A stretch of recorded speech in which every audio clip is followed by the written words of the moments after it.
எனக்கு ஒரு நல்ல அனுபவமாக இருந்தது. மிஸ்கின் டைரக்ஷனில் நான் நடிக்கிறது. டைரக்ஷனில் இன்னும் நிறைய பரிணாமங்கள் இருக்குது அப்படின்றது எனக்கு தெரிஞ்சது. அது நான் டைரக்ட் பண்ணும்போது ரொம்ப நல்ல வார்த்தைகள்லாம் சொல்லுவேன்னு சொல்லி நிறைய பேர் சொல்லுவாங்க. என்னை விட ரொம்ப சுத்தமாக நல்ல வார்த்தை பேசுகிற ஒரு டைரக்டர்கிட்ட நான் ஒர்க் பண்ணது வந்து ரொம்ப சந்தோஷம். நிறைய கற்றுக் கொடுத்தாரு எனக்கு. சார் நான் வந்து நான் ஒரு கெட்ட வார்த்தை பேசல சார். நான் வந்து இல்லப்பா அவர்கிட்ட மைக் இருக்கு. நீங்க அவரு பச்சை கிரீன் வார்த்தை தான் பேசுறாரு. நான் பேசுறதே இல்ல சார். எல்லாரும் பச்சை கொடி காட்டணும் இல்ல சார். அவர்கிட்ட பச்சை கொடி ஆயிருக்காரு. டக்குனு இப்படி சொல்லி ஆக்ஷன் சொல்லிப்பார் சார். அதாவது என்ன சார், அவர் எவ்வளவு தைரியம் பாருங்க. மனசு பாருங்க. வாய் பக்கத்துல ஒரு மைக் வச்சிருக்காரு பாருங்க சார். வெறும் தான் சொல்லுவாரு. அவ்வளவுதான். தில்ல பாருங்க சார். எங்க தலைக்கு தில்ல பாத்தீங்களா, வாய் பக்கத்துலயே மைக் வச்சிருக்காங்க. நாங்களே இங்க ஆஃப் பண்ணி. ஆனா எவ்வளோ சத்தம் போட்டு எப்படி அந்த மாதிரிலாம் பேசி வேலை வாங்கினாலும் அடுத்த நிமிஷம் அடுத்த செகண்ட் அதை மறந்துட்டு அவங்கள அப்ரிஷியேட் பண்ணுறது அவரை விட வேற ஆள் கிடையாது. அப்படி அப்ரிஷியேட் பண்ணுவார். அது இல்லாமல் வந்து அந்த அன்னைக்கு அந்த ஸ்பாட்டில் அந்த ஷூட்டிங் முடியும் போது யாரெல்லாம் திட்டினாரோ அதெல்லாம் நோட் பண்ணி அவன் பேரை சொல்லி கை தட்டுப்பா எல்லாரும் அப்படின்வாரு. அப்புறமா கூப்பிட்டு 2000 ரூபாய் கொடுப்பாரு. ஸோ அந்த மாதிரி ஒரு 10 பேர் டெய்லி 2000 ரூபாய் வாங்கிட்டு போவாங்க. அதெல்லாம் வந்து நல்ல குணங்களும் இருக்குது. நல்ல குணங்கள் நிறைய இருக்குது அவர்கிட்ட. உள்ளத்தில் ஒரு குழந்தை. ஆள் மட்டும் பார்க்கறதுக்கு பெருசாக இருந்தாலும் உள்ளத்தில் வந்து நிஜமாவே நல்ல குழந்தை. அவர் நிறைய விஷயங்கள் அவருக்கு தெரியுது. நானே வந்து கற்றுக்கிட்டேன்னு சொன்னது சத்தியமான உண்மை. சில விஷயங்கள் வந்து அவர்கிட்ட நம்ம கற்றுக்கணும்.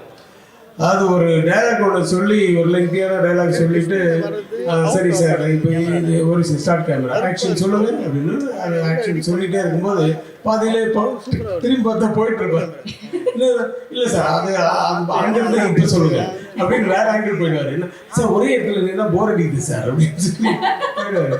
அது இந்த படத்துக்கு மட்டும்தானா இல்லை எல்லா படத்துக்கும் அப்படிதானு எனக்கு தெரியாது. ஏன்னா நான் தான் அவரோட முதல் படத்தில் நடிக்கிறேன். பட் ஒரு விஷயம் மட்டும் தெரிஞ்சது, நான் எனக்கும் விஜய் சேதுபதிக்கும் வந்து காம்பினேஷன் கிடையாது இந்த படத்தில். ஏன்னா அவங்க போர்ஷன் ட்ரெயினில் எங்களுக்கு வேறு இடத்துல எனக்கு இவர் காம்பினேஷன் இவருக்கும் கிடையாது. நாசர் சார் கூட காம்பினேஷன் இல்லை.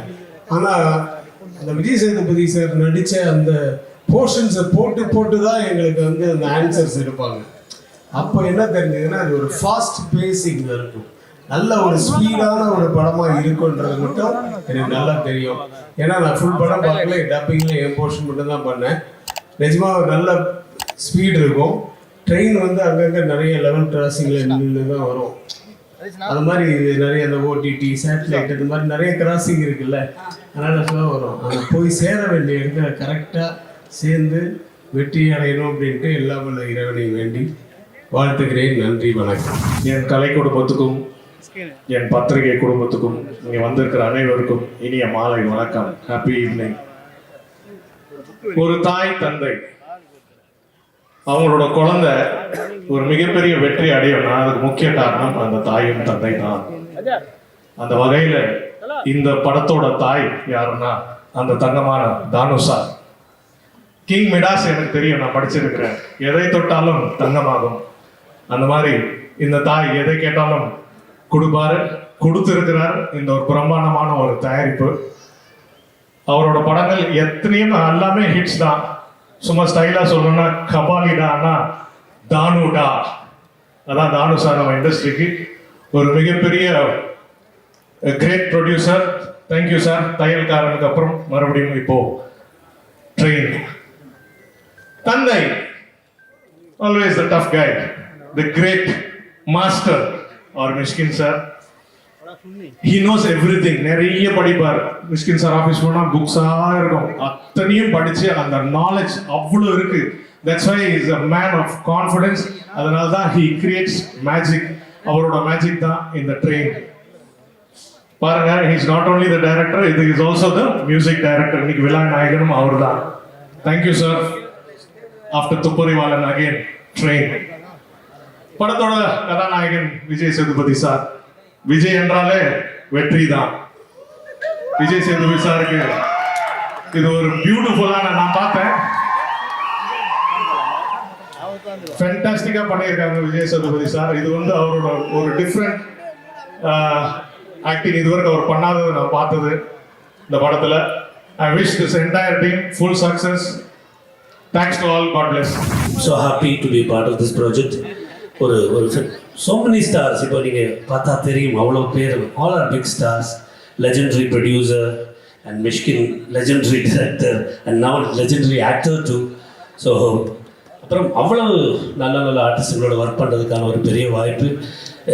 உயிரை கொடுத்து படம் எடுக்கிறதுனா நம்ம சும்மா பேச்சுக்கு பேசுவோம், பட் உண்மையிலே இந்த படம் உயிரை கொடுத்து எடுக்கப்பட்ட ஒரு படம். So thank you so much. And Mysskin and friends one thank each other. So thank you so much for having me in this project. Thank you. Mysskin sir கூட நான் பண்ணுற 3வது படம் யுத்தம் செய், முகமுடி அண்ட் ட்ரெயின். ஸோ யுத்தம் செய் எனக்கு ஒரு கதையெல்லாம் சொல்லி அங்கே ஆஃபீஸில் நிறைய நாள் வந்து எங்களுக்கு இதெல்லாம் வச்சுருந்தார்.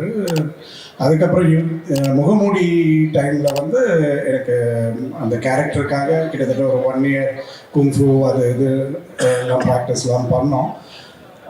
எனக்கு ட்ரெயினுக்கு மட்டும் வந்து அவர் ஒரு நாள் கூப்பிட்டு இந்த மாதிரி படம் பண்ணுறேன், நீங்களும் ட்ரெயினில் இருக்கீங்க, அவ்வளோதான் சொன்னார். கதை சொல்லலை, ஒன்றுமே சொல்லலை, நீங்களும் இந்த ட்ரெயினில் இருக்கீங்க அப்படின்னு சொன்னார். ஓகே சார்ன்ட்டு வந்துட்டேன் நான். ஸோ என்னை பொறுத்த வரைக்கும் அவருடைய ஜேர்னின்ற அந்த ஒரு ஃபிலிம் ஜேர்னின்ற ட்ரெயினில் எனக்கு ஒரு டிக்கெட் கொடுத்துருக்காருன்னு நான் நினைக்கிறேன். Thank you very much sir. Thank you so much. Thank you Thanu sir and all the co artist. Thank you so much.